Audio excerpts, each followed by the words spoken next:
Hello, this is Rose Diamond from Tribe in Transition, and this is one of a series of short videos I'm making exploring the qualities and values and characteristics of someone who might identify themselves as being part of a tribe in transition, or potentially identify themselves as being part of a tribe in transition. And today I am going to be exploring what I mean by the soul journey.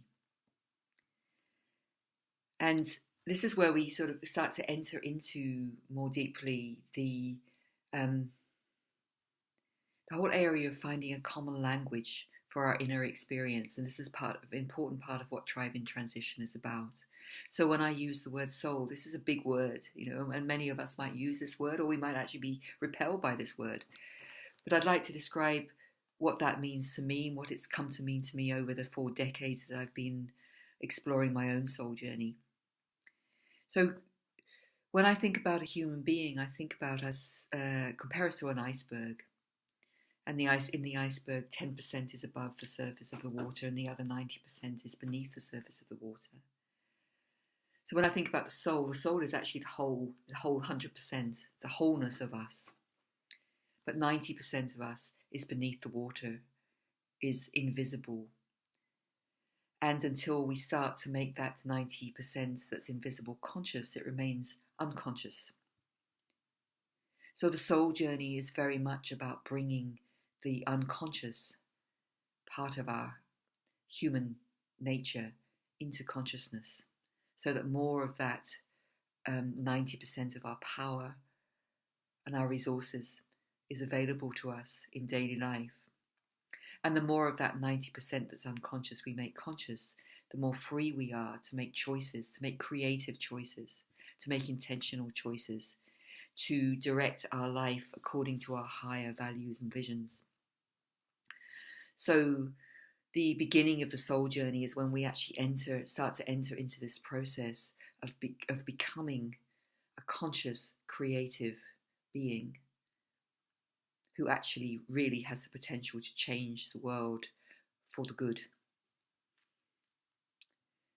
So I think it's really important to say that the soul journey for each of us is very unique. And I'm going to be sharing with you some of my own experience of the soul journey and how it's unfolded for me. But I'm not saying that this is how it will be for you. I'm just saying this has been my experience and this is what I learned from it. I do believe that there are common characteristics of the soul journey that we all share. But I'm hoping that by sharing some of my own experience that it will throw light on your own experience. And what I'm trying to do through Tribe in Transition is create forums where we can all share our experiences together and evolve into even deeper and more accurate understandings of these really big processes that so many of us are involved in. So for me, my first contact with what I call soul happened when I was 28. And for those of you who are into astrology, you will know that 28 is the time of the Saturn return. It's a very important gateway or watershed in our lives when we actually have the opportunity to connect with more of our authentic self. So it's quite fitting that this happened for me at the age of 28. But leading up to that shift in my consciousness, I would say I was pretty unconscious that although I was an intelligent being, I was doing interesting work in the world, had a full life. I was interested in all sorts of things, that I actually had no tools or no way to really deal with I actually didn't even know I had an inner life, to be honest, which is quite interesting because I was already very interested in psychology, but it was more I was understanding everything into my head and I wasn't connected with what was actually going on inside of me. So and because I was unconscious, I wasn't able to make good decisions. If difficult things are, difficult emotions arose or difficult situations arose in my relationships, I had no real way of knowing how to deal with them. And so I was reactive rather than responsive and creative. So at 28, leading up to this first soul contact, I was very restless. I felt very disturbed. I felt very driven. I felt there was a kind of desperation in me, whereby something in me was trying to break out, but I had no words for it. I had no way of understanding it. And so what I did was I decided to leave my marriage because that was the only thing I knew how to do. And I went to live in the country by myself for the first time. And I had a period of about 6 months where I was grieving the loss of my marriage and the dream of my marriage. And then 6 months later, I spontaneously started to write poetry. And at this time, I had a job I was working as a teacher in a child and psychiatric unit, and I would come home at the end of the working day, and immediately I would sit down and take up my notebook and pen and really start this process of focusing inwards and listening, deep listening process, which I'd never experienced before. And I was like a fisherwoman drawing up these pearls from the depths of my own ocean. And when I'd written a poem, I would look at it and I thought, where on earth did that come from? And who is speaking here? Because the voice that was speaking through my poetry was much deeper and wiser and more authentic than I was. It was like I could suddenly see there were two beings in me. There was this rather unconscious, confused, often unhappy personality. And then there was this deep, authentic, wise being who I had never come across in myself before. And here she was speaking to me through poetry. That was really exciting, and it's a process. I entered into a process of discovery. But at that time, I had no idea what it was. I didn't use the word soul. Had no words or no language for it. No way of communicating really with anybody else what was going on, other than by sharing my poems. And then a few years later, my life moved on, and I was living a very full and active life. This time in a big city, in the city of Edinburgh. And I I went through a few days of feeling a bit unwell, and I took a few days sick leave and took to my bed, and I was just resting. And in those few days, I went through what I would call a soul initiation.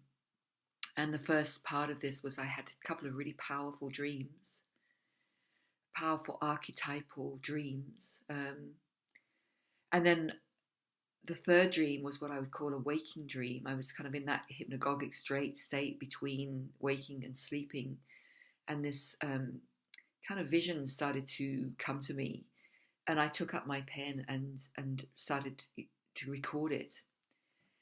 And when I came back to full consciousness, I was aware that this was something really important, and I started to write. It's like I'd been given the fragment of a story, and I started to write the story. And then over the next few weeks, that story developed. And again, just as the poems earlier had been, that felt like the most important thing that was going on in my life. So now, this story fragment that I was working on, again, it was the most compelling thing. So even though I was doing this really interesting job during the day, I couldn't wait to get home, or even sort of standing at a bus stop or sitting on a bus or anywhere that I would get out my pen and I'd start writing, because there's something bigger, something was coming through me, and I had to record it.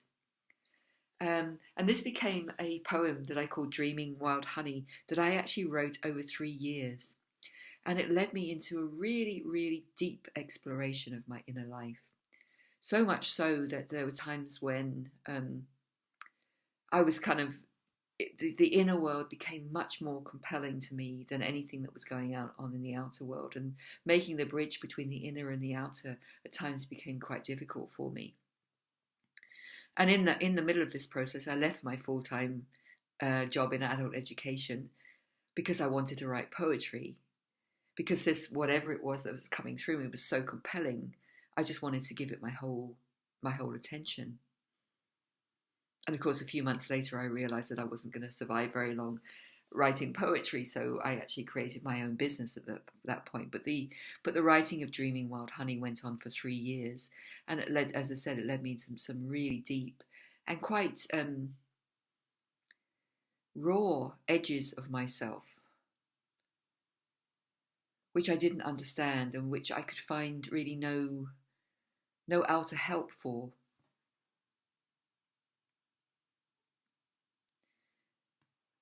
Because I didn't, there was no way of communicating other than through the writing I was doing. And at the same time, I'd also joined I was training as a Gestalt therapist, so I was involved in a group that was doing really intense personal work in a group, experiential work. And so I was going through a major transformation. And it wasn't actually until 7 years later that I started to find some words to describe what it was that was happening for me. And I read a book by Stan Groff called Spiritual Emergence. And then I read another book by Gary Zukav called The Seat of the Soul. And these two books started to give me the language to understand that I had been going through a spiritual emergence. In other words, that 90% that I talked of was starting to emerge into the light of consciousness. And of course, in that 90%, there's locked away in there is all the unconscious patterning and conditioning that we humans are subjected to and have been subjected to over centuries. And that's the healing work that I believe many of us are doing now in a much more open and conscious way. That we're healing the oppression, really, the constriction that has been internalized by all of us over centuries of political and religious oppression. So many of us now for me, it's been a 40-year journey, kind of evolving, and it is a long journey. The soul journey is a slow evolving journey, which has certain points in it where major transformations happen. And of course, because we are now in a process of global crisis and transformation and quick moving change, that this process is quickening, is getting much faster, that we will have much more understanding of it. I'm actually really amazed how much has changed in 40 years. That for myself and people who were beginning this journey 40 years ago in the 60s and 70s, that we were really like pioneers kind of crawling out of the darkness, and now there's so much more light, there's so much more information and knowledge about the collective journey that we're all on, so we don't have to feel quite so isolated. But certainly for me, and I know for everybody, when we're really in the thick of this, when we're really in a process, part of our process where we don't understand what's happening, where we are confused, where we're really trying to feel into what's wanting to emerge for us, we do often feel separated and isolated.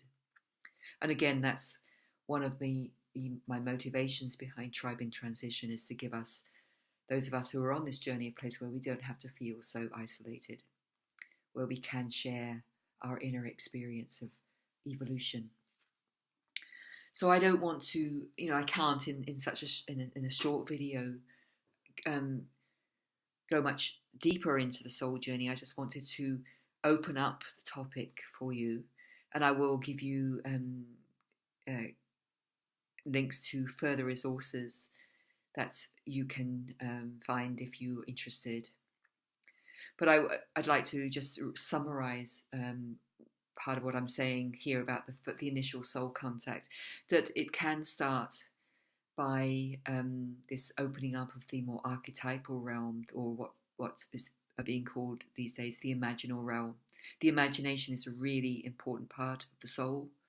It speaks to us through visions, through dreams, through poetry, through art, through writing.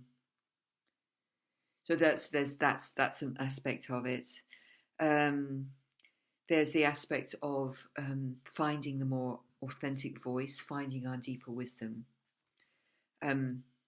It's a journey to becoming more whole, to becoming more conscious. And it often manifests through these crises in our outer life. Like, I talked about the leaving of my marriage, and then a few years later, the leaving of my job. Big changes erupt because the inner being is starting to emerge into the outer world, and the identity needs a much bigger container. That the life we have lived up until now becomes too small for us, and we have to step out into um,